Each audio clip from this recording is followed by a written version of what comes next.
आप सभी का अपने पीसीएम एग्ज़ाम में स्वागत है।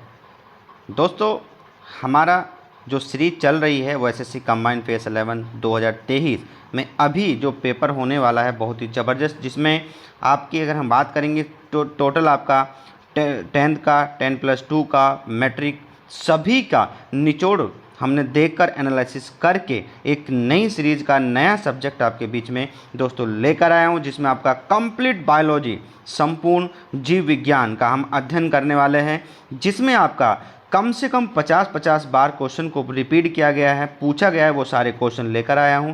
साथ के ही साथ में मैं आपको एडिशनल डेटा भी देने वाला हूं इस सीरीज़ के अंतर्गत। दोस्तों, अगर हम बात करेंगे जिसके अंदर आज का टॉपिक हमारा जो चलने वाला है वो अलग अलग टॉपिक वाइज में बात करूंगा, जैसे जंतु जगत का वर्गीकरण, क्लासिफिकेशन ऑफ एनिमल किंगडम, जिसमें हर एक एग्ज़ाम में इसी तरह से आपको 100 नहीं 110% इसी तरह से आपको क्वेश्चन मिलने वाला है। जो भी एडिशनल डेटा होगा मैं आपको प्रोवाइड कराऊंगा।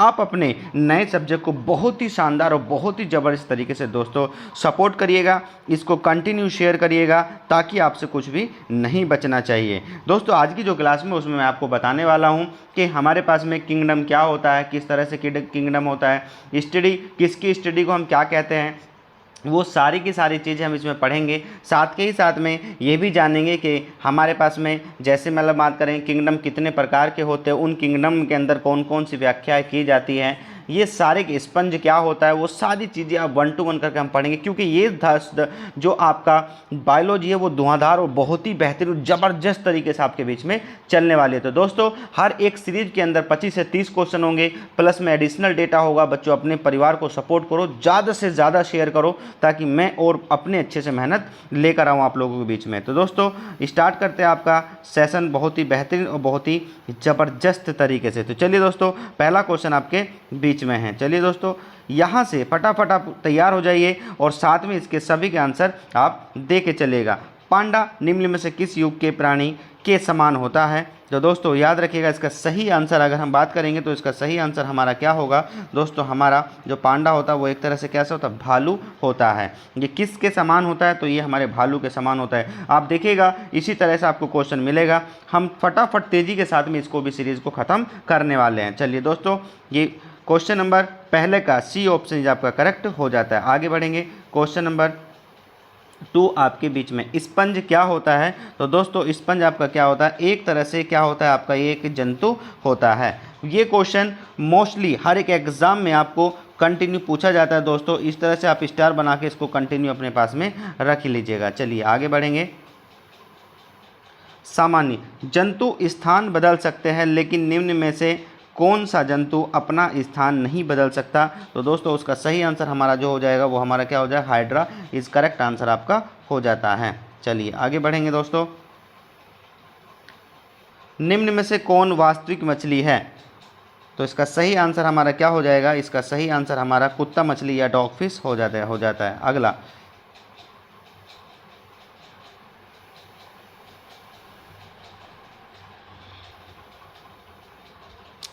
निम्न में से कौन सा स्तनधारी उड़ सकता है? तो दोस्तों, इसका सही आंसर व्हेल हो सकता है, चमगादड़ हो सकता है, मुर्गी, छिपकली। तो इसका सही आंसर हमारा क्या होगा, इसका सही आंसर हमारा क्या हो जाता है, चमगादड़ इज करेक्ट आंसर आपका हो जाता है। तो आगे चलेंगे।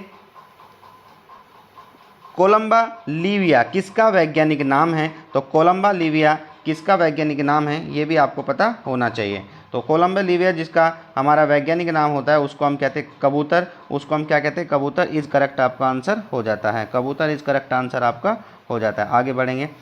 पक्षियों को उड़ने के लिए रोकने की प्रक्रिया क्या कहलाती है? उसको क्या कहते हैं दोस्तों, उसको हम ब्रेलिंग कहते हैं। इसको हम क्या कहते हैं, इसको हम ब्रेलिंग कहते हैं। 7 नेक्स्ट क्वेश्चन, निम्नलिखित में से कौन सा अंडा देने वाला स्तनधारी है? तो इसका सही आंसर क्या होगा, अंडा देने वाला स्तनधारी है। तो इसका सही आंसर हमारा क्या हो जाएगा, कांटेदार चींटी खाने वाला। नेक्स्ट क्वेश्चन, कॉड किस प्रजाति है? कॉड किसकी प्रजाति है? तो कॉड हमारी किसकी होती है, एक तरह से हमारी एक मछली की प्रजाति होती है, जिसके अंदर हमें क्या मिलता है दोस्तों, ध्यान रखिएगा, इसके अंदर हमें विटामिन मिलता है। क्या मिलता है? इसके अंदर हमें विटामिन मिलता है। कौन कौन सा मिलता है? ए, डी और ई। विटामिन मिलता है, ध्यान रखिएगा। ये सारे के सारे किस में होते हैं, तो याद रखना फैट में घुलनशील होते हैं। दोनों तीनों किस में होते हैं, और भी होते हैं हमारे पास में जो फैट में घुलनशील होते हैं, ये सारे फैट में घुलनशील होते हैं। आगे बढ़ेंगे। जल में तैरने वाले पक्षी क्या रखते हैं, तो जल में जो तैरते हैं उन पक्षियों के पास क्या होता है, तो उनके पास में क्या होता है, उनके पास जाली नुमा पैर होते हैं। क्वेश्चन नंबर 11, निम्न में से कौन सा जानवर अधिक गर्मी सहन कर सकता है, तो सबसे ज़्यादा गर्मी सहन करने वाला जो जानवर होता है वो कौन सा होता है, हमारा कौन सा होता है, बकरी इज करेक्ट आंसर आपका हो जाता है। आगे, निम्न में से कौन मछली है, तो दोस्तों याद रखिएगा, निम्न में से कौन मछली है, तो एक तरह से हमारी जो होती है वो कौन सी, डॉग मछली होती है। 12 का सी ऑप्शन आपका करेक्ट हो जाता है।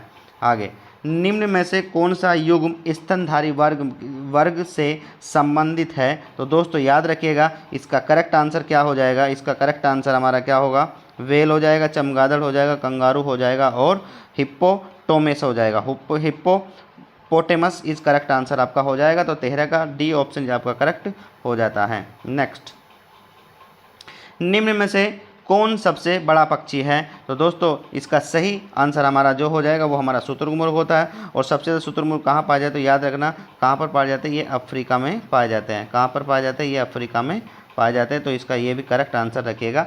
जिस तरह से एडिशनल डेटा हो सकता है मैं आपके पास में डिलीवर करने की कोशिश कर रहा हूँ। तो 14 का सी ऑप्शन आपका करेक्ट हो जाता है। आगे, पक्षियों के अध्ययन को क्या कहते हैं दोस्तों, तो पक्षी के अध्ययन को हम कहते हैं, क्या कहते हैं, ऑर्निथोलॉजी इज करेक्ट आंसर आपका हो जाएगा। क्या होता है, 15 का डी ऑप्शन आपका करेक्ट हो जाता है। आगे बात करेंगे, जंतुओं का वैज्ञानिक नाम किस भाषा में लिखा जाता है, जंतु का जो वैज्ञानिक नाम होता है दोस्तों वो किस में, लैटिन भाषा में लिखा जाता है। आगे, होमो सैपियंस की सही परिभाषा क्या है, दोस्तों याद रखना होमो सैपियंस की जो सही परिभाषा वो किससे, मनुष्य या बुद्धिमान से, या हम कह सकते हैं होमो सैपियंस का वैज्ञानिक नाम क्या होता है, ये हमारा मनुष्य का जो वैज्ञानिक नाम होता है वो होमो सैपियंस ही होता है। चलिए आगे बढ़ेंगे। निम्न में से कौन सा जानवर सबसे बड़े बच्चे को जन्म देता है, तो दोस्तों याद रखना इसका सही आंसर जो हो जाएगा, सबसे बड़े जो बच्चे को जन्म देगा तो दोस्तों वो कौन होगा, वो हमारा क्या होता है, नीली व्हेल इज करेक्ट आंसर आपका हो जाता है। आगे, विज्ञान की शाखा ओडोंटोलॉजी में किसका अध्ययन होता है, दोस्तों याद रखिएगा अभी मैं आपको बताता, हर क्वेश्चन एक बहुत ही ज़बरदस्त 50-50 बार पूछा गया है हर एक एग्जाम में। तो आप कंटिन्यू इसको शेयर करिएगा, ज़्यादा बच्चों के पास पहुंचाने की कोशिश करिएगा। तो दोस्तों इसका सही आंसर हमारा क्या हो जाता है, दांतों के अध्ययन को ओडोंटोलॉजी कहते हैं। आगे 20, जंतु या प्राणी जो पेड़ की शाखा में रहते हैं क्या कहलाते हैं, दोस्तों याद रखना उनको कहलाते हैं हम क्या, उनको कहते हैं और वो रियल इज करेक्ट आंसर आपका हो जाता है। और वो रियल इज करेक्ट आंसर आपका हो जाता है। 20 का ए ऑप्शन आपका करेक्ट हो जाता है। आगे 21, चमगादड़ या डॉल्फिन शिकारियों को चमगादड़ या डॉल्फिन शिकारियों और अवरोधों को खोजने के लिए किस प्रक्रिया का उपयोग किया जाता है, तो दोस्तों इसका करेक्ट आंसर हमारा क्या हो जाएगा, उसको हम प्रतिध्वनि के अनुसार हमारा जो भी चमगादड़ और डॉल्फिन होता है ये अपने शिकार को पहचान लेते हैं। आगे, कैचुओं में कितनी आंखें पाई जाती हैं, यूपी SSS हर अन्य एग्ज़ाम में इस तरह से क्वेश्चन आपको पूछा जाता है। जहाँ पर अगर हम बात करें यूपी SSS, साथ के साथ में SSC CHSL बहुत सारे एग्जाम में इस तरह से क्वेश्चन मिलेगा। तो ये आपका कैसा होता है दोस्तों, ये इंपॉर्टेंट क्वेश्चन आपका हो जाता है। तो इसका सही आंसर हमारा क्या होगा, इसका सही आंसर हमारा हो जाता है दोस्तों कि कैचुए में कितनी आंखें होती है, तो याद रखिएगा आंखें कैसा होता है, आंखों रहित होता है। तो 22 का डी ऑप्शन आपका करेक्ट हो जाएगा। आगे, एंटोमोलॉजी में किसका अध्ययन किया जाता है, दोस्तों याद रखना एंटोमोलॉजी में किसका अध्ययन होता है, तो ये इसमें हमारा किसका होता है दोस्तों, ये हमारा होता है किसका, कीटों का अध्ययन होता है। पक्षियों का मैंने अभी बताया, ऑर्निथोलॉजी में पक्षियों का अध्ययन किया जाता है।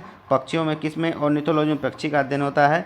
कवकों में माइकोलॉजी का अध्ययन माइकोलॉजी में किसका अध्ययन होता है, वो हमारे कवकों का अध्ययन होता है। तो 23 का बी ऑप्शन आपका करेक्ट हो जाता है।